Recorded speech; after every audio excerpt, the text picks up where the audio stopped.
Welcome everyone, I'm Spiro, thanks for tuning in. We've all heard the phrase, never let a good crisis go to waste, and I would say that applies even if the crisis is engineered.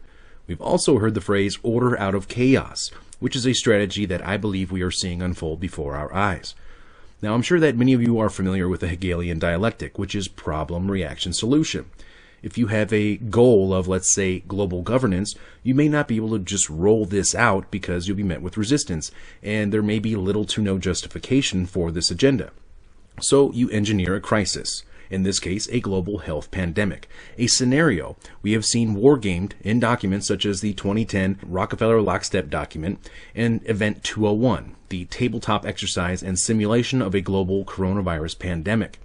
That was sponsored by the World Economic Forum, Johns Hopkins, and the Bill and Melinda Gates Foundation, which took place last October. This crisis, which I believe to be engineered, produces a desired response, a controlled demolition of the global economy, wiping out the middle class, creating more dependency upon the government in the form of stimulus money and bailouts, which essentially equate to ownership. We experienced the authoritarian lockdowns, which was the conclusion of the Rockefeller Lockstep document on how to mitigate this crisis. Now, we are also witnessing massive civil unrest under the guise of seeking social justice and ending inequalities and systemic racism, as they call it, when in reality, these riots are nothing more than an organized destabilization operation, much like the ones we have seen the U.S. and the CIA carry out in countless countries before they topple their governments and install puppet regimes. This is a planned operation. So back to the problem, reaction, solution strategy. We have the engineered problem, COVID-19.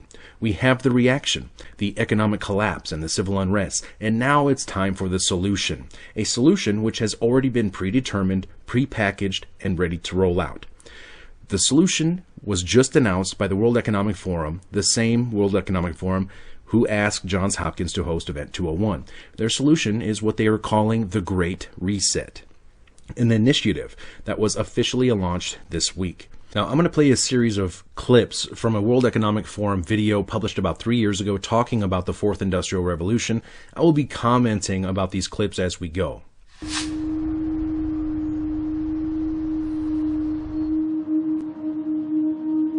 We are wondering what is happening to the world. Everything is changing.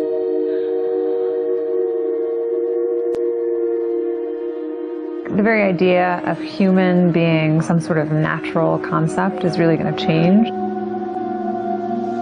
Our bodies will be so high-tech we won't be able to really distinguish between what's natural and what's artificial.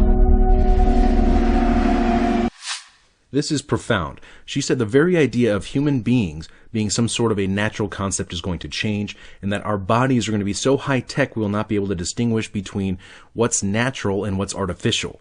This is the merger of man and machine. This is the transhumanist agenda. This is the World Economic Forum's official video from their own YouTube channel.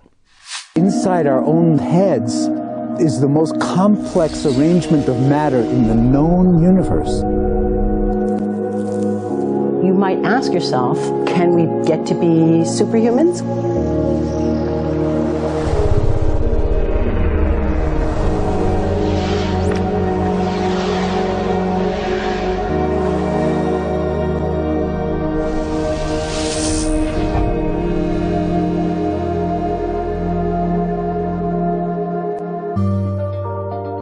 One of the features of this fourth industrial revolution is that it doesn't change what we are doing, but it changes us.